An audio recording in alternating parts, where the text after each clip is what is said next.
If you're comfortable, close your eyes. And we'll just breathe for a few seconds here. Deeply and quietly, just breathe.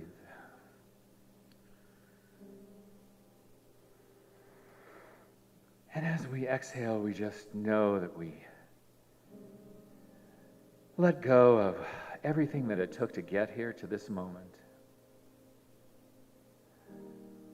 We let go of the stresses and the strains of the past 5 minutes, the past hour, the past week, the past lifetime. Because right now, in this moment, our lives have brought us here to be with each other and to know that somewhere there is something more than in our day-to-day world. And even though that presence is always available to us in our day-to-day world, maybe we come here to be reminded. We come here to seek camaraderie and succor, to express our deepest, deepest feelings, and to discover something new. But I think most of all, we come here for love. We know that there is that one power, and it goes by any name you want to give it, because it really doesn't have a name. God, Buddha, Yahweh. How can the infinite have a name, and yet everything comes from it, from that force, that energy? Omni-life is what one of our founders here at Althea called it. Omni-life. And it follows, if this presence, this energy is everywhere, it is with each and every one of us, human beings on this planet. It is in every plant, in every animal, in every rock, in every mountain. There is the vibration of spirit. There is the vibration of life. There's the vibration of love. And we are each in our own ways examples of that infinite force, that infinite love. And all we need do is breathe into it.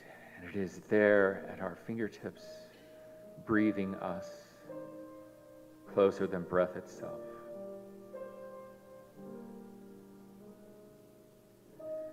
And knowing this, there is a comfort,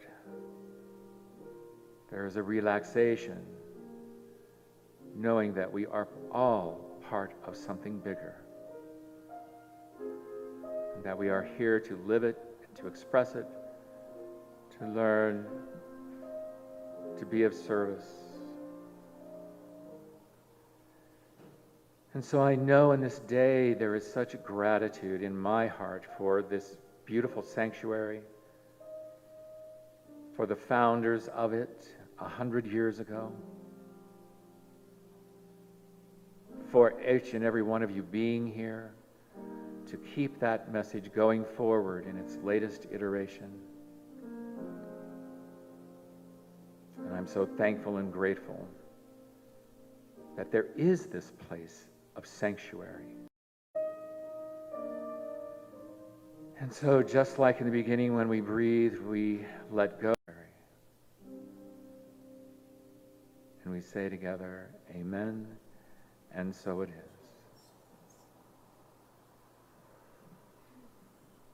is.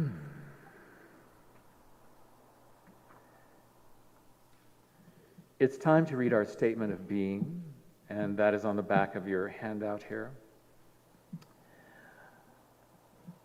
This is from our founders, the First Divine Science, church of over 100 years ago, and the beautiful, wonderful, powerful women who founded it. And so let us say this together in honor and acknowledgement of what they manifested. God is all, both invisible and visible. One presence, one mind, one power is all. This one that is all is perfect life, perfect love, and perfect substance. We are individualized expressions of God and are ever one with this perfect life, perfect love, and perfect substance. All right, let's see what's coming up next. Ah, yes, our music for the day. For those of you who have been coming here, this is a familiar face, wonderful Gonzalo. Yay! Yes, we love having Gonzalo here, and we're so happy to see him again. He is, of course, our featured musician today. He's truly a friend and a regular here, as you heard from the applause. He's a two-time Latin Grammy nominee and blends his Venezuelan roots with an improvisational style that will surprise and delight you.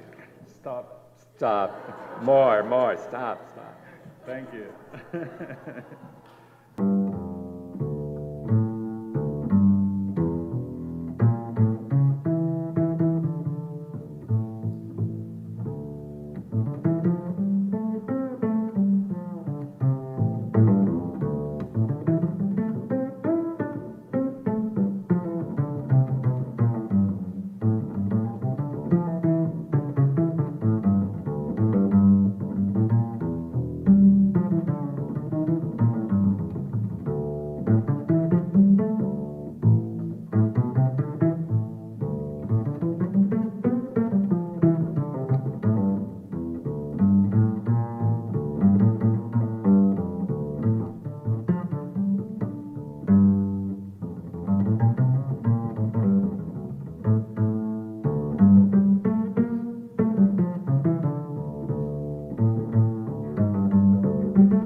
Thank you.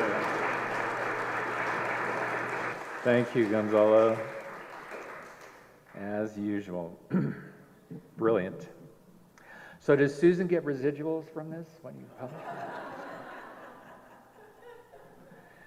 You may have noticed this beautiful altar here in the front with objects on it, and Barbara Vale sets this up lovingly every Sunday for you and for anyone to bring objects that you would like to have blessed with the energy through the service of the day. Just remember to pick them up afterwards. So it's a great little place to get some vibrations going for even objects.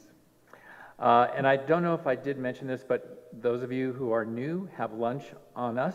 I don't know if I said that, but I did. Okay, so please have lunch on us. And now it's time for our guest speaker, Miss Cindy Cleveland. Cindy's purpose and passion is to serve others in their wholeness, well-being, and highest spiritual truth. As a registered nurse, now retired, and a science of mind practitioner emeritus, which I did not know. That means she's been a practitioner for a long time. She has assisted many people in improving their lives, including yours truly. She was my practitioner a few years ago. And she's been married to her beloved for 43 years. They just had their anniversary, right? And she is the mother of 2 adult children and 5 grandchildren. Her heart's desire is to serve the human spirit in its expanded expression with great love and joy. Please welcome Cindy Cleveland.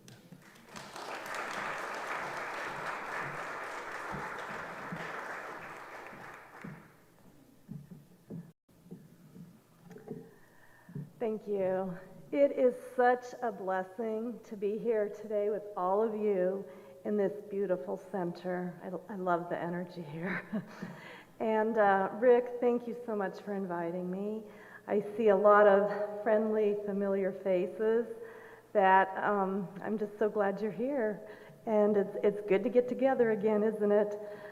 So I'm coming here today I'm bringing 67 years of what I've learned as a child, as a woman, as a daughter, as a sister, as a mother, as a wife, as a friend, as a cousin, as a nurse, as a practitioner, as a neighbor. You know, all those roles that we all play, right?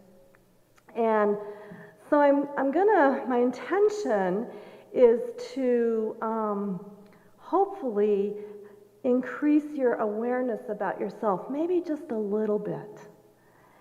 And also to give you a tool or some tools that you can actually take with you to live your full, joyful, divine life. Does that sound okay to everybody? All right. So when Rick invited me a couple months ago to speak here, I went into visioning. And it's like, okay, what does God want me to talk about? I had a lot of ideas. And what kept coming through as I visioned was the message, prepare to receive. Prepare to receive. ... your inner guidance system. So I'm going to be talking a lot about how to do that. And you know, visioning as a spiritual practice is really powerful because we tap into something greater than ourselves, right? And we can get messages that really guide us in ways maybe we wouldn't have thought of by ourselves. So for observers, those who observe, the better it gets, the better it gets. The worse it gets, the worse it gets. But for visionaries, it's always wonderful because you're living that high vision of the divine. And so, you know, we've all had a very interesting year and a half together, right, through this pandemic. And my observation has been that those who have rode the waves the most graceful have been those who are visionaries. And we'll talk a little bit more about that. I want to start by asking you some rhetorical questions. I have 4 of those. And the first one is, do you know what you want? Do you know what you want? Such an important question. And oftentimes when I'm talking with people, they don't know what they want. They go, well, I really don't know. I haven't really thought about it. And the reason that's so important is that if you get into a sailboat and you don't set sail and you want to go to Jamaica, you may wind up in Aruba. Either one would probably be okay with me, but nonetheless, it's really important to know what you want and to ask for it clearly. Okay? So Ernest Holmes says, all the good that you desire awaits your acceptance of it, but you cannot experience it while you deny it. Folks, if you can desire it, the universe can provide it. I'm here to tell you. And our desires, now some of us might have been brought up with parents saying, oh no, that's not a good thing to do, and just be happy with what you got. And yes, be happy. Definitely be grateful. Another spiritual practice. And it's like when we have a desire, I truly believe that's the divine nudging us forward. Given that little divine spark in our thinking. There's only a stream of well-being. There's only a stream of well-being that flows. You can allow it or you can resist it. And I have a little story about that. So I do have some favorite quotes I want to share with you today, but I also have a couple of stories. And these were life-changing moments for me.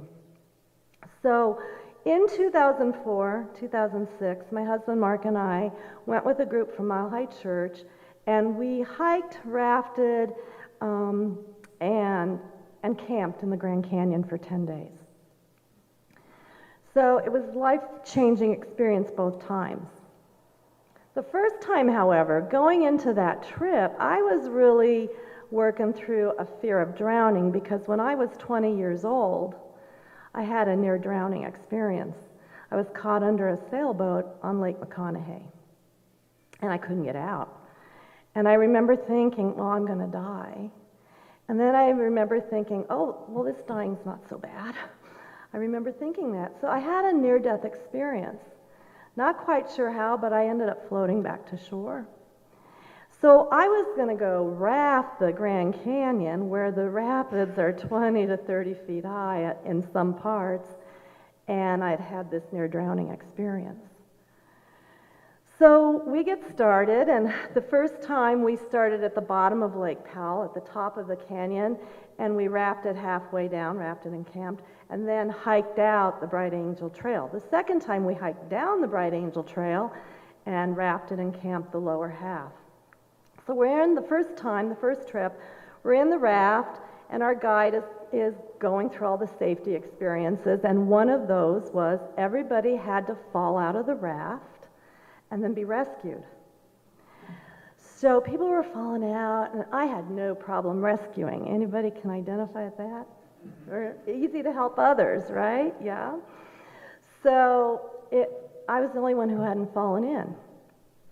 And our guide said, Cindy, you're the only one who hasn't fallen in. It's time for you to fall in and be rescued.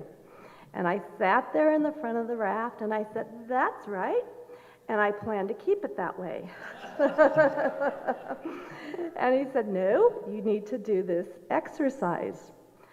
So I'll tell you, I was so scared. I mean, I can even feel the fear now as I'm talking to you about it. I was so scared. And the river was getting a little more turbulent, and I could hear some big rapids coming up and down the river just a ways, and I'm like, oh. So I begrudgingly slid out of the raft. But I held on to the rope. Well, what that did was it dragged me under the raft. And I could have drowned again. And so I'm hearing these rapids coming closer and closer. And I'm also hearing, Cindy, let go of the rope. Cindy, let go of the rope. And that little voice said, you better let go. So I let go, popped up from underneath the raft, and there I was, swimming in the beautiful Colorado River in this amazing Grand Canyon. And in that moment, I felt so free, and I felt like all of the fears that I had had all the years coming up to this trip dissipated in that moment. So it was a wonderful way to begin. So every thought, every action that we have either expands or contracts. So another question I throw out to you, and it's a sub-question, really, of the first question is, your thoughts, your actions, are they building up or are they tearing down? Are they building up or are they tearing down? And the reason it's so important to ask for what we want and to be clear about that is because that's the first step to receiving. That is the first step. There's 3 steps to receiving. And those are to ask, and that's our job. That's our role. The second is that the universe always provides. That's God's job. So we don't have to worry about that one. The answer is always given. Now, it may come in a form that we didn't expect, or it looks different than what we thought, but it is always given. And then the third step is our role again, and that is to allow what is being given, to allow it in. And that's where sometimes I have stumbled, and that's sometimes where I see other people stumble. It's like if I want a loving relationship and I show up in unloving ways, I'm blocking what I'm asking for. Without asking, we don't receive an answer. Second question, rhetorical question for you. Have you ever asked yourself, why is it taking me so long to get what I want? Anybody have that question ever? Yes? Or why aren't my prayers being answered? Anybody have that question? Yeah. So it's not because you're not intelligent enough, because I'm here to remind you that you're the wisdom of the divine. It's not because you're not loving enough, because you're pure love. It's not because someone else has stole your prize, because there's more than enough to go around. It's not because fate is against you, because this life is for you always and in all ways. So if you don't take anything else from what I'm sharing with you today, please take this next statement. The reason you have not already gotten your desire is because you are holding yourself in a vibrational holding pattern that does not match the vibration of your desire. Simply put, you're not getting it what you want if your vibration doesn't match the vibration of your desire. So see, we're energetic beings. We're energy. And Brigham Young University has done some really interesting research, and I've been studying the essential oils for years. And they have actually measured different parts of the body temple in megahertz of energy. They've also measured certain diseases in megahertz of energy. Pretty fascinating. So our invitation here is to hold ourselves in a high vibrational energy, to be clear about what it is we want, and to stay in the high vibration. Now, when we do that, we need to stay in our lane. We can't do another soul's journey for them. In fact, we can't even be certain of another soul's journey, and oftentimes it takes us years to figure out our own soul's journey, right? And so staying in our lane is really important, and doing our work and not comparing ourselves to other, and certainly not judging another where they're at on their path. I know I'm kind of speaking to the choir about that in this center, but that's really important. So another story about staying in your lane. Every year in Castle Rock, where I live, they have a parade and a rodeo. It's a big deal in our little town. And part of, they start the rodeo with the parade going down Main Street, including steer going down Main Street. So it's quite the event. So one Saturday got up, I had an appointment in the south end of town, and I'm driving along, and the traffic is way backed up. And I'm like, oh my goodness, I'm going to be really late for my appointment. What is going on? I finally get to the stoplight where the policeman was, and I go, what's going on? I have an appointment south of town, and I don't know how to get there because there were all these blockades. He goes, well, it's fair day. I'm like, ah. He goes, but I can move this blockade, and you can go that way, and that should get you to the south of town so you can make your appointment. Great, thank you. So I pull my car, he moves the blockade, I pull my car in. Lo and behold, I found myself between two floats. And I couldn't get out of it. So I'm desperately looking for a way to get out of it, and there was no way. So here we go, down Main Street. I'm between two floats, I'm in my little Subaru, and and when I get nervous, sometimes I want to run in place. And I thought, you know what? Here I am. I'm just going to enjoy this. So I rolled down my window, started to wave and smile, and people are kind of looking at me, but some are waving back. And I could have blamed that policeman, right? But instead, I went with the flow. So I'm also here to remind you that it's a lot easier to go with the flow than it is to resist it, So Ernest Holmes has another really awesome quote that I love. And he says, a pail turned on its side cannot receive rain from heaven.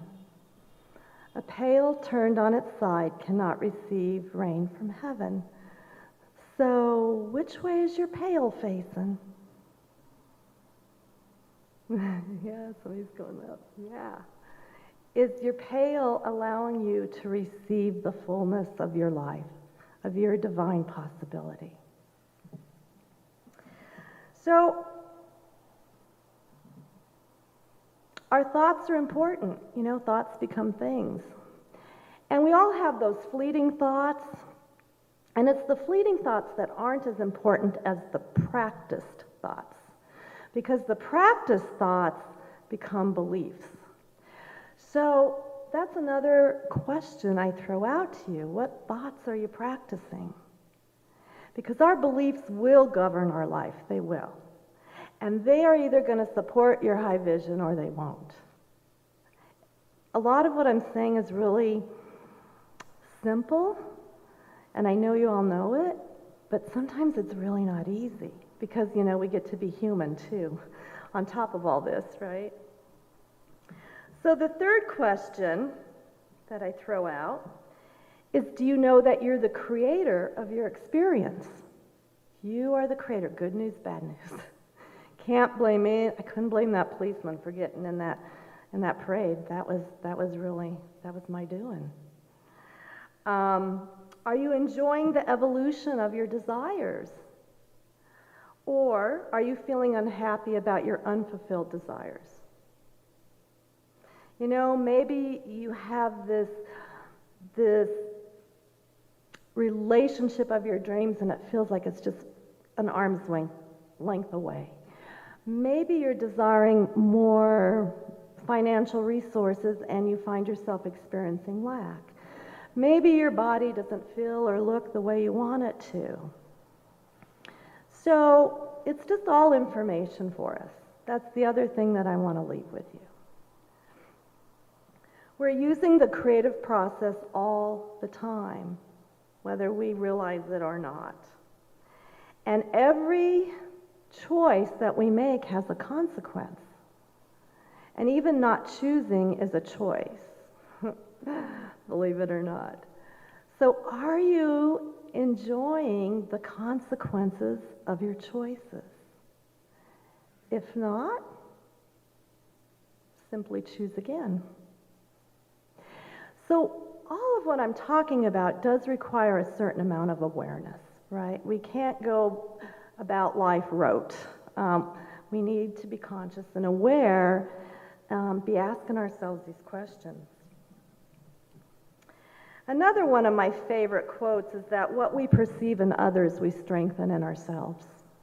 What we perceive in others, we strengthen in ourselves. So I encourage us all to look for the good and praise it. Look for the good and praise it. Because energy follows attention, and it also follows intention. So where's your attention? Where's your attention? The fourth question, do you feel the freshness of a new desire pulsing within you? Are you living your life with enthusiastic expectancy? Or do you get up and dread the next day? Where are you on that spectrum? The important thing here to remember is that we are all summoners of vibrational energy. We're energy. And it's what's in between and what's some of the lower vibrational energy. We hear in that book is, it is our desire that you become one who is happy with that which you are and with that which you have, while at the same time being eager for more. That is the optimal creative vantage point, to stand at the brink of what is coming, feeling eager, optimistic anticipation, with no feeling of impatience, doubt, or unworthiness, hindering the receiving of it. That is the science of deliberate creation at its best. So we each have a personal guidance system within us, helping us manifest our heart's desires. And those are our emotions. Our emotions are our vibrational interpreters. They are indicators of where we're at on the vibratory scale. So if I can get there emotionally, I can get anywhere. Now, for those of you who maybe don't like emotion, or maybe you're uncomfortable with it, or maybe you were told as a little child, no, it's not okay to have those emotions. I'm here to tell you they're just there to provide us information. That's all they are.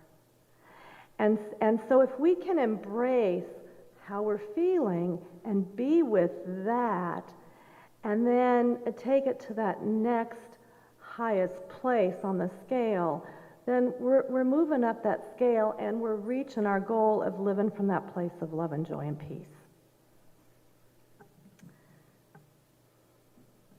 So the better you feel, the more you are allowing your connection to spirit, to God, to the divine, to the universe, whatever you want to call it. When you are feeling bad, you are resisting. It really is that simple.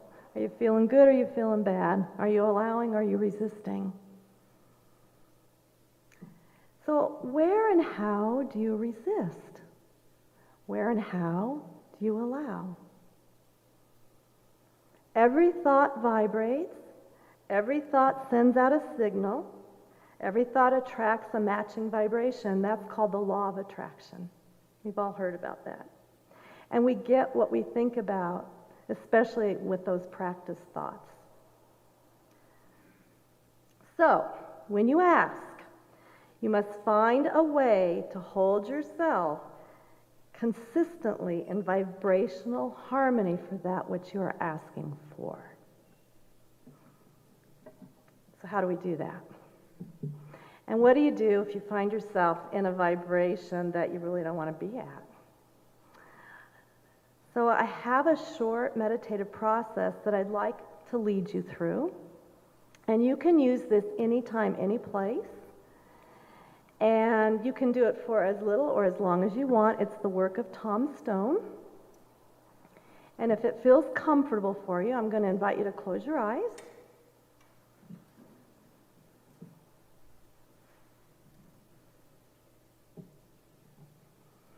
And take a couple of breaths. And think about maybe a current situation that has left you feeling where you don't really want to be. Maybe it's an uncomfortable feeling, or it's just a place you really don't want to be. And just pay attention to that feeling right now. And notice that this emotion has a field of energy around it. Because if it didn't, you wouldn't be feeling it. And notice that this field of energy may be inside your body temple, it may be outside your body, it may be encompassing your body. And it doesn't go on forever. There are limits to it. There are edges to this field of energy. Just notice that. And just be with that emotion for a moment longer.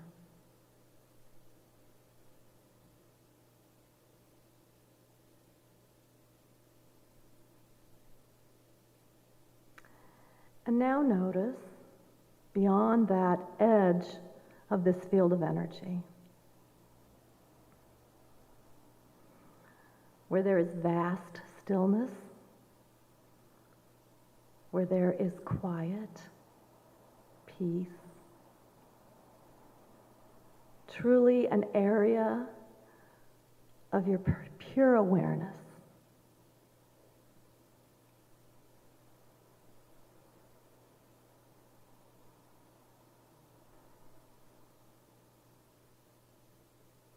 And notice that this goes on forever. And it may even be the backdrop for the emotion that you're experiencing.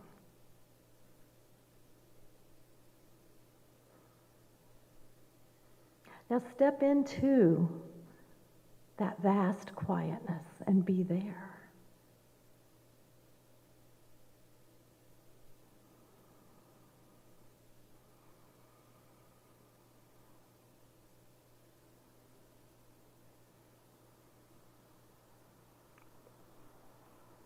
And now notice the emotion you began with. It is probably starting to diminish.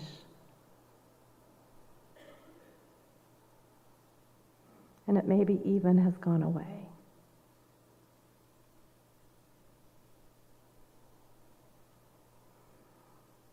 So I invite you to open your eyes and come back into the room.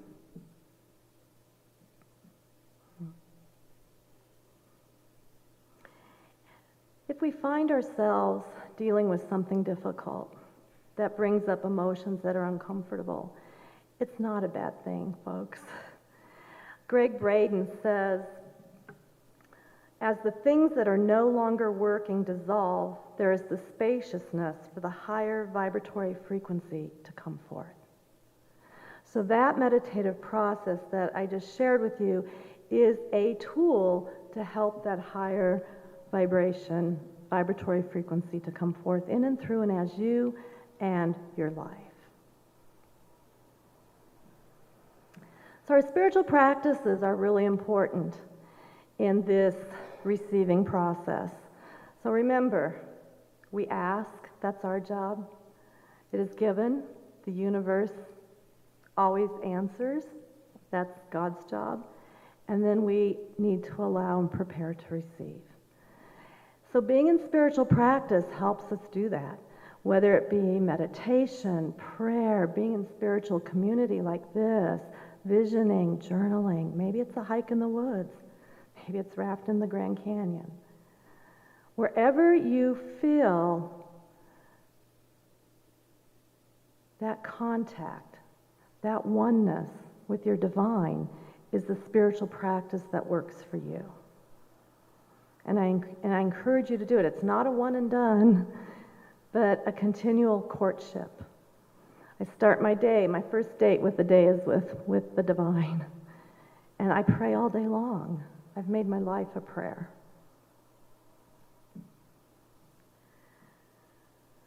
There's 3 questions that I ask myself in support of my spiritual living, and I want to share those with you before we close.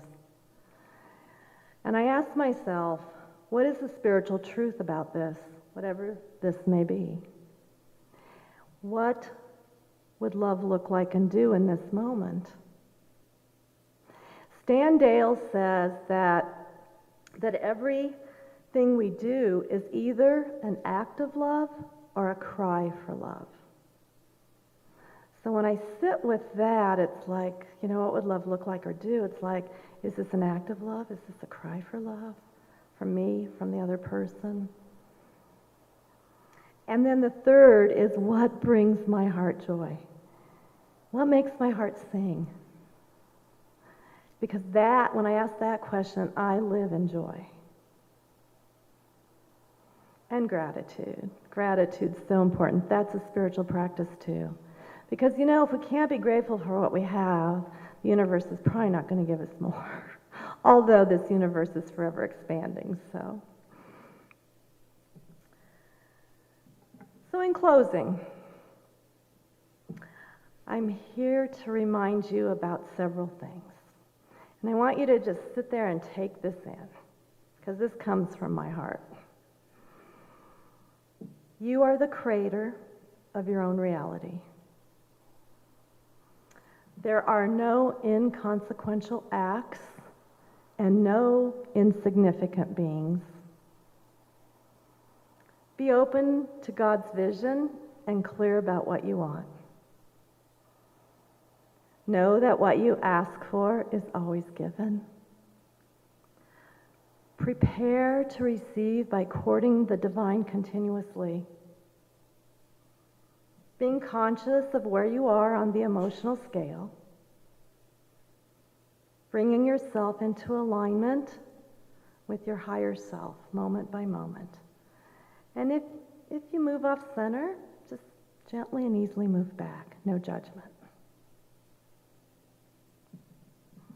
Remember that what you want, you have to vibrate at the frequency of that which you want. You want love, be love. I always told my kids, you want friends, be a friend. You are free. You are powerful. You are good. You are loved. You have value. And your value doesn't decrease because of another person's inability to see your worth. You have purpose. You really are an important part of the big puzzle. The journey is meant to be loving and joyful, and all is well. Let's pray.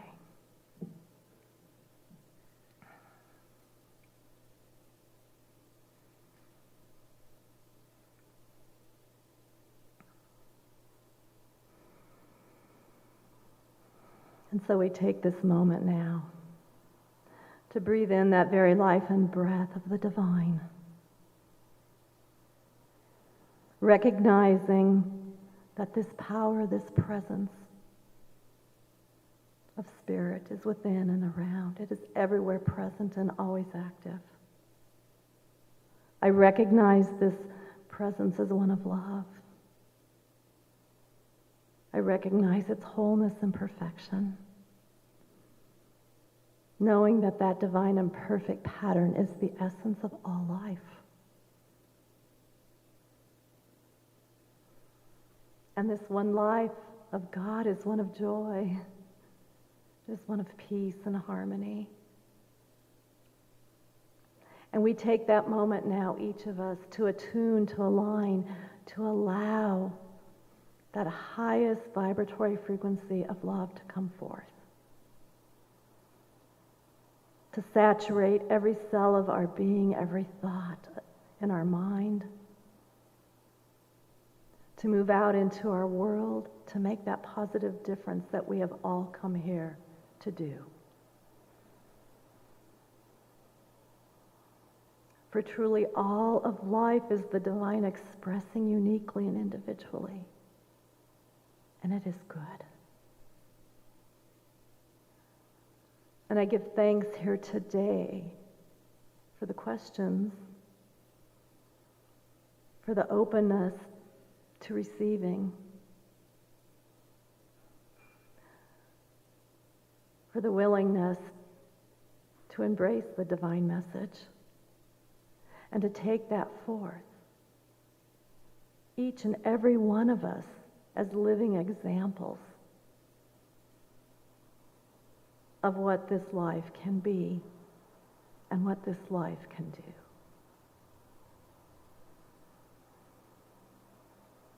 And so I give thanks for our time together. And I release this prayer now into that divine creative law. For prayer always works, always. And I know that it vibrates and it manifests with this and something even greater always. With heartfelt gratitude, peace of mind, and overflowing joy and love. We let go, we let God. And together we say, and so it is.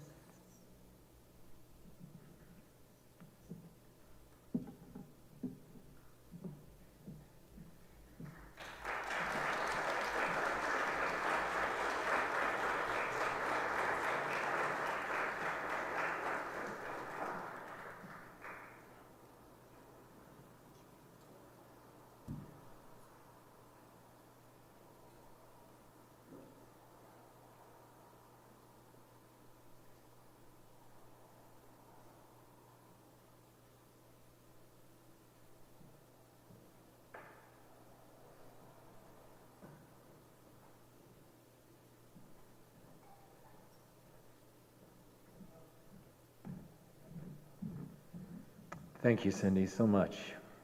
And now we're going to have a beautiful reading by our newest board member, Diane Beal. Good morning. Thank you for that beautiful message, Cindy. That I really needed it, and the meditation as well. So, when I was asked to read, I thought of all these different things that I would like to do, and then I realized that what was really the most important for me was right here in my own life, in my own heart. And so I decided to read a passage that, from my husband, who recently passed. But about 2 years ago, we had quite an amazing experience. It was about 1 o'clock in the morning, and he was asleep, and he was tapped by these entities. And they said, "Get up." And he said, "No, thank you, I really needed my sleep." "No, you get up and you go into your study, you light your candles, and you meditate, and you're going to have a journey." And so that journey lasted 9 months. About 3 times a week, he was wakened, and he was taken to different dimensions, different planets, different opening chakras for himself. And so he did this for 9 months, and he thought he was done. And so then he wrote a book called The Golden Path to Oneness, in which described all of these things that he did. And he thought, oh, now I can get some sleep. And then he had about 3 months of rest. And then they said, oh, no, you're not done yet. We got to do 3 more months. So turns out there were 100. In the first thing, there were 100 sessions, and in the next one, there were 30 sessions. So the only reason I'm saying this is it's not going to make a lot of sense what I'm going to read without that background. So here is from one of the sessions near the end of the time. Along the journey, he picked up the friendship of a white tiger who is a Melchizedek priest. So this talking white tiger was kind of his guide as he was going through all these adventures. And they would walk on the golden path, which would then take him to wherever the next adventure was going to be. So in the session 31, Henry and I walk on the golden path. He is silent as usual. I'm realizing by now that several of these stage 12 sessions will seem familiar, but each time I'm enhancing my ability to stop thinking and really feel and be the light. Slow my breath, open my chakras, and become mind with the great mind. I breathe in being, glowing and feeling. Existing in this way feels blissful. It's clear that this state is our true home. But to be here, we must have a very high vibrational frequency, to be in so much light.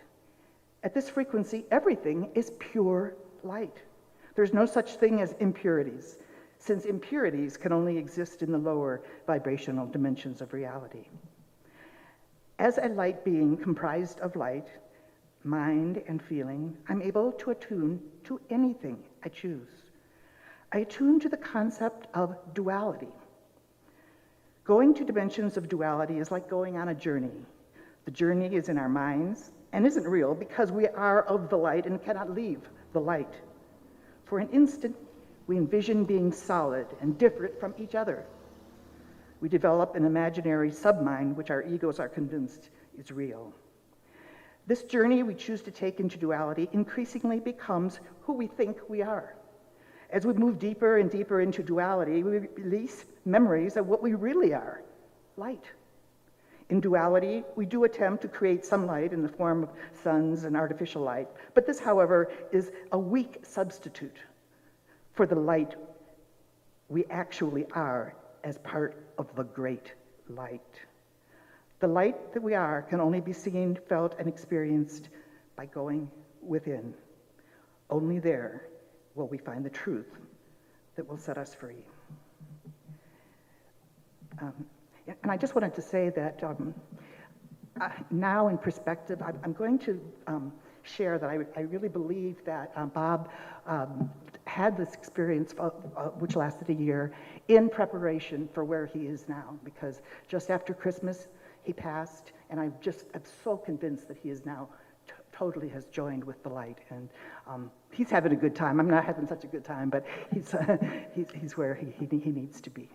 Thank you.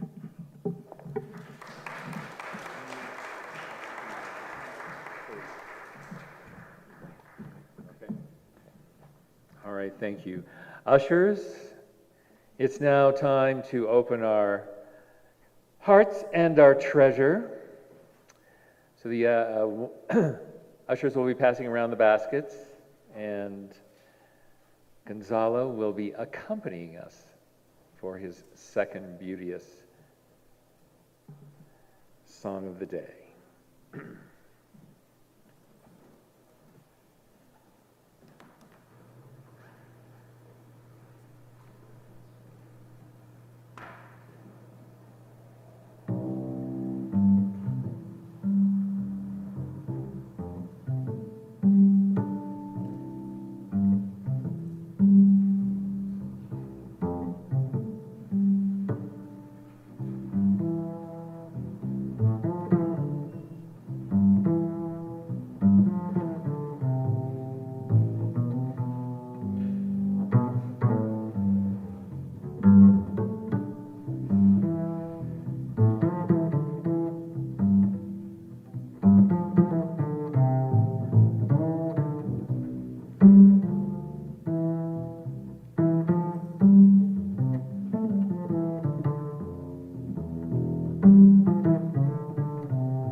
And ushers, if you could bring our treasures down to the front, we'll have a prayer of gratitude from Miss Catherine McKay.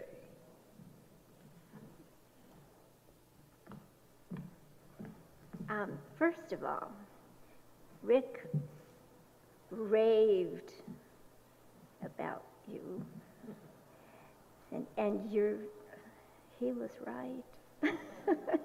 And then to be followed by your reading, this has just been a really good day, I have to say. And then I wrote my little blessing. It makes me nervous, but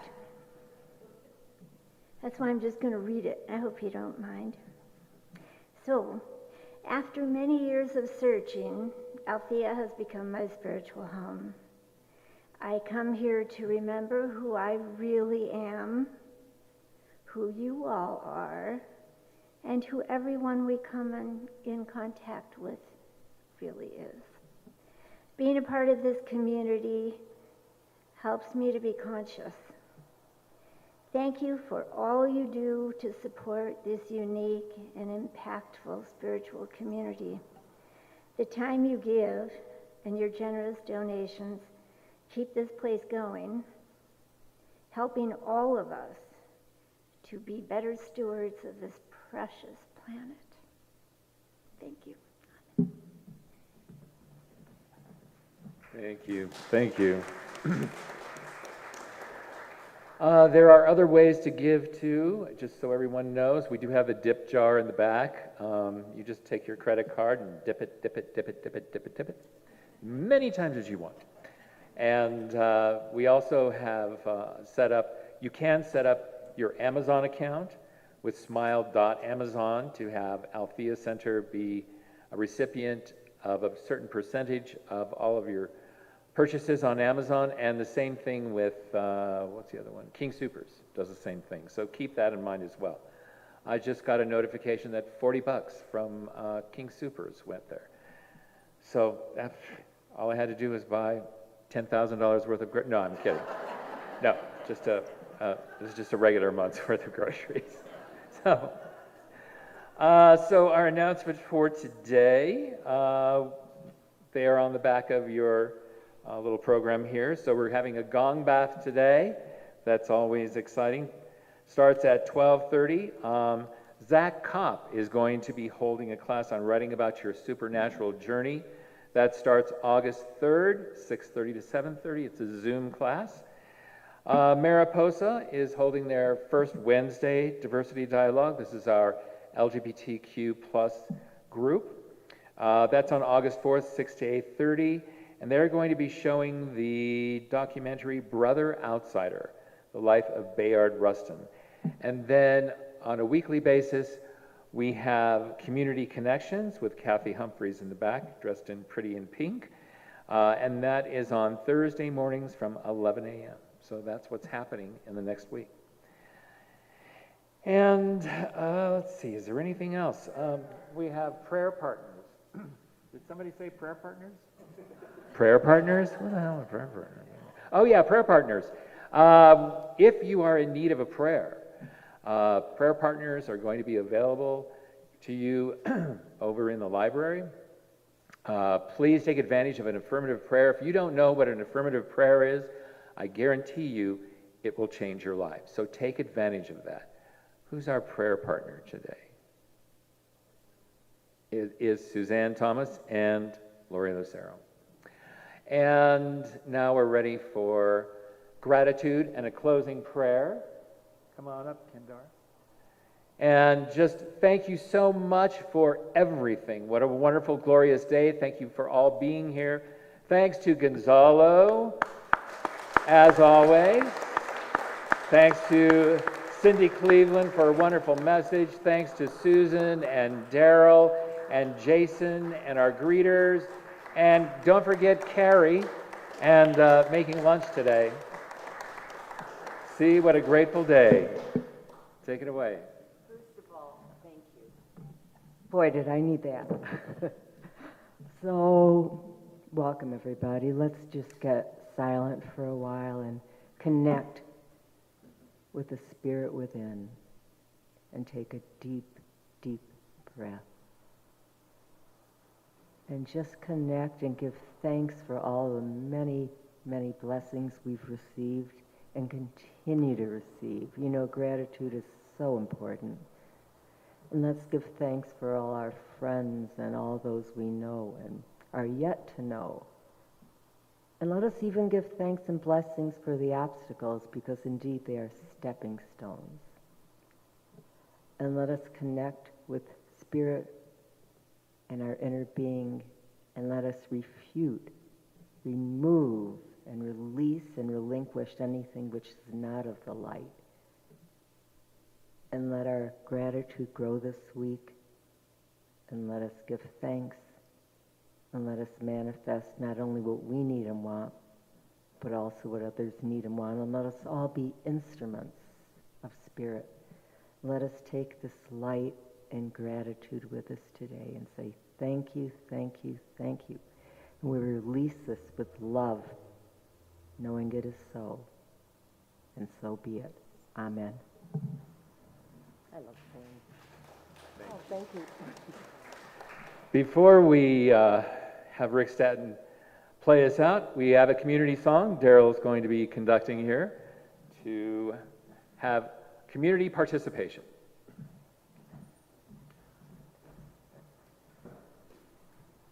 Morning. I chose something a little different this morning for a community song. It's not as familiar as what I usually choose. You might not even know the song at all. It's by Holly Near. It's a song called I Am Willing. But the chorus repeats 4 times. So once I do the chorus, even if you don't sing along with me on the verses, please try and join me on the choruses. It is a bit more of a message song than sometimes what I do. But the chorus is extremely helpful, hopeful, and cheerful. So if that's what you feel comfortable joining me on, that'd be terrific. So please stand as you're able. And we're going to do I Am Willing. Oh, and I need to turn on the projector. Okay. So this will just take a second to warm up, and we'll get the lyrics on the screen. So, yeah, we can go ahead.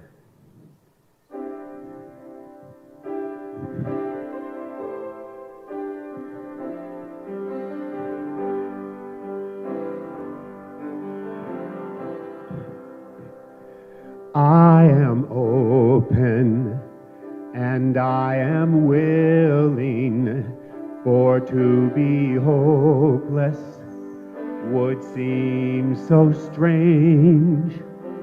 It dishonors those who go before us, so lift me up to the light of change. There is hurting in my family, and there is sorrow in my town, and there is panic all across the nation, and there is wailing the whole world round. But I am open and I am willing, for to be hopeless would seem so strange. It dishonors those who go before us, so lift me up to the light of change. May the children see more clearly, and may the elders be more wise. May the winds of change caress us, even though they burn our eyes. But I am open and I am willing, for to be hopeless would seem so strange. It dishonors those who go before us, So lift me up to the light of change. Give me a mighty oak to hold my confusion. Then give me a desert to hold my fears. Give me a sunset to hold my wonder. Then give me an ocean to hold my tears. For I am open and I am willing, for to be hopeless would seem so strange. It dishonors those who go before us. So lift me up to the light of change. Thank you so much. Thank you.